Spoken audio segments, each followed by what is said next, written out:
Hello, it's me, Kent Peters, Money Talk here with another video. So right now I have, 577 subscribers. So I need 23 more to get that 600. So you know what I said I was gonna do when I hit 600 subscribers. Yeah, I hate those small insects, those gnats, I don't like them. I have one flying around. But anyway, to celebrate me getting 600 subscribers, I am going to do like a 12-hour Uber Eats challenge. I want to see how much I can make in 12 hours. Hopefully my car works the whole time I'm doing that, because I want to get a realistic amount to how much you could really make in those 12 hours. I know there's days I actually could make more than 100, but I kind of hold back because all is just a side hustle. But who knows, I might get over 200 in 12 hours. I know there's this YouTuber, he made, his name Travis or something. He made like $600. But the thing with him, he used like other apps like Instacart, DoorDash, and he pretty much combined those. But this video is pretty much about dividends. Don't give up on dividends. But some people, they'll buy like these stocks, these dividend stocks, and they don't get that much in dividends. So they basically get frustrated and just sell it all, which you don't want to do that. We all hear of get rich quick schemes. Well, with dividends, it's like a get rich slow thing when you think about it. Think of a snowball. It starts off really small, but as you're rolling it in the snow, it gets bigger. I remember I was like 10 years old. I made this really big snowball. Me and my dad couldn't even lift it. That's how big a snowball was. So it's the same with dividends. They're like really small. But as time goes on, as you buy more of those dividend stocks, so what can we use, for example, Comcast? I believe they pay 23 cents now. It might be 25. You know, we'll say they pay 25 cents per stock. So you're getting that 25 cents every 3 months. So that's what, $1 a year? I mean, it don't sound like a lot of money, does it? $1.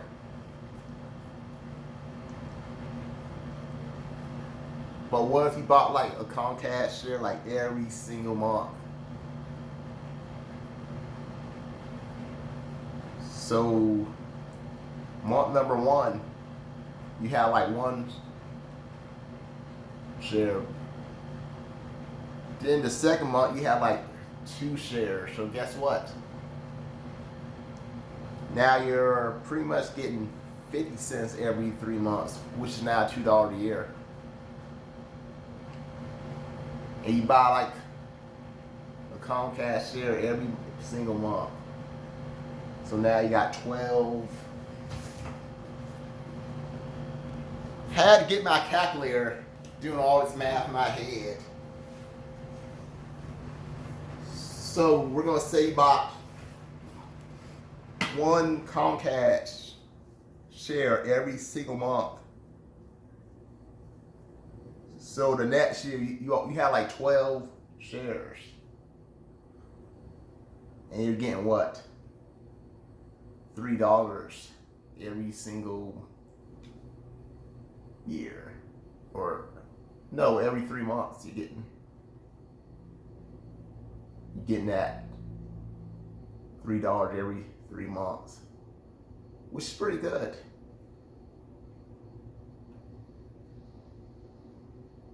But every year you're getting $12. $12 from those 12 stocks every single year. So still don't sound like a lot of money. But the next year, you now have 24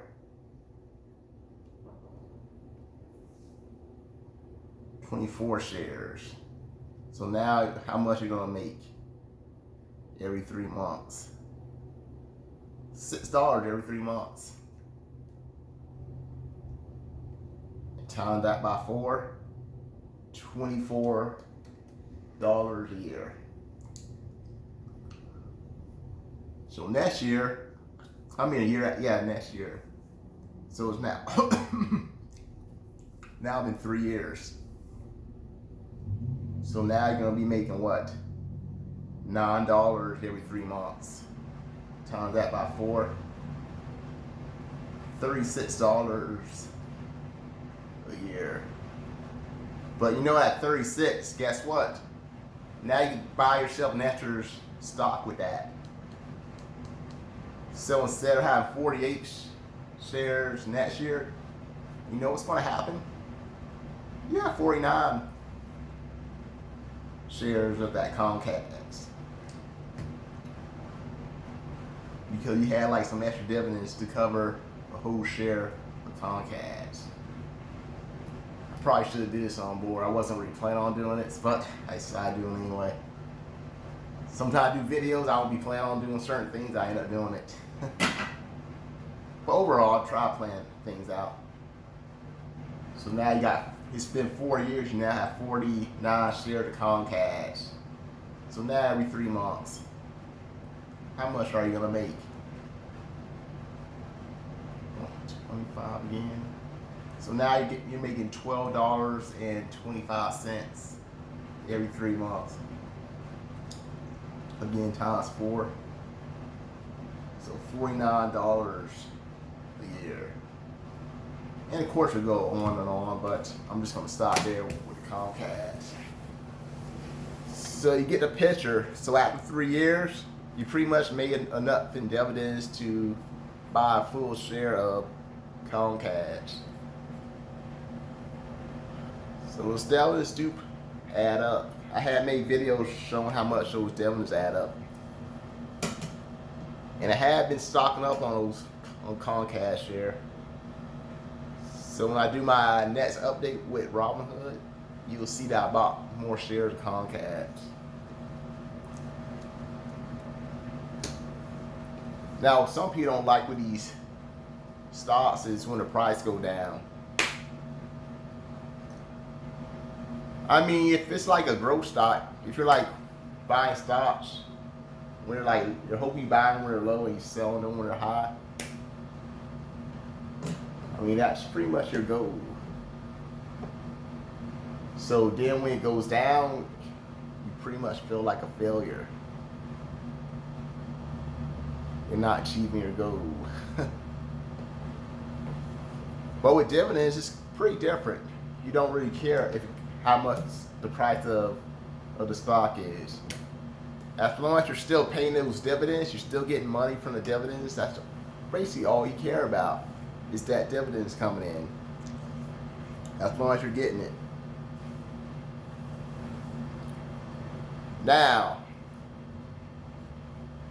if you had like 100 shares of GameStop, I don't even remember how much they used to pay me with dividends. You was getting yourself a lot of dividends from that. Your stock did go down, but you didn't care. You're still getting a good amount of dividends. Same thing at AT&T.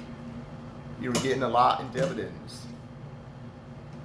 But with GameStop, they completely cut the dividends. So now you're not making nothing. In that case, it's a loss. It's a big loss, and the best thing you should probably do is maybe sell it or hold on to it. GameStop ended up going to like $300 a share. I missed out on that. Then there's AT&T. I think they were like close to being dividend king. I don't know how. Is it like 25 or 30 years for a company to get dividend king? I'm not quite sure how that works, but they basically every single year they pretty much raise their dividends, so they were pretty good. But then all of a sudden they cut their dividends because I guess the company wasn't doing good. And they cut it like in half.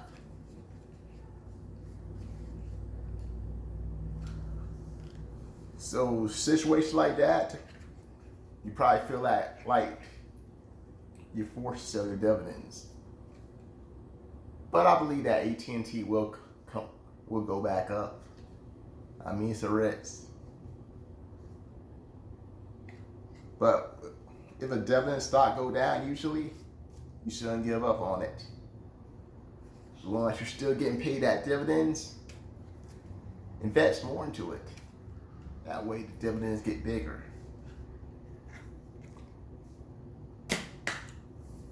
So there's basically two types of stock: the growth stock and the dividend stock. Growth stock is basically different. You buy like a lot of shares. Let's use Carvana for example, because you don't get dividends from there, but it is like growth stock. Let's say I bought like 10 shares of Carvana. It shoots up to like $300. Man, I would love for it to go up. That'd be like a big profit for me right there.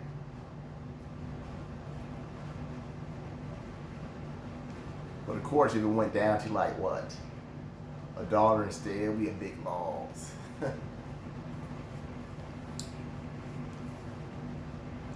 But with dividends, it usually don't matter if it goes up or down. If it goes up, you're pretty much still getting the same amount of dividends in that year. If it goes down, you're basically still getting the same amount of dividends. So the fluctuation would start going up and down with dividend shares. It doesn't really matter as much. As long as you're paying. Now, once they stop paying, it's time to cut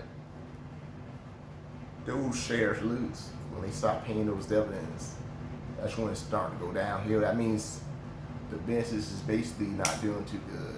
They just cut their dividends. So that's basically all I'm going to talk about now. So if you like this video, give me a thumbs up, subscribe to my channel. And if you want to see me do a 12-hour Uber Eats challenge, hit on that subscribe button. So I get 600 subscribers, then I will do it. I will show you how much I make that day. But with that being said, have a good weekend. Bye for now.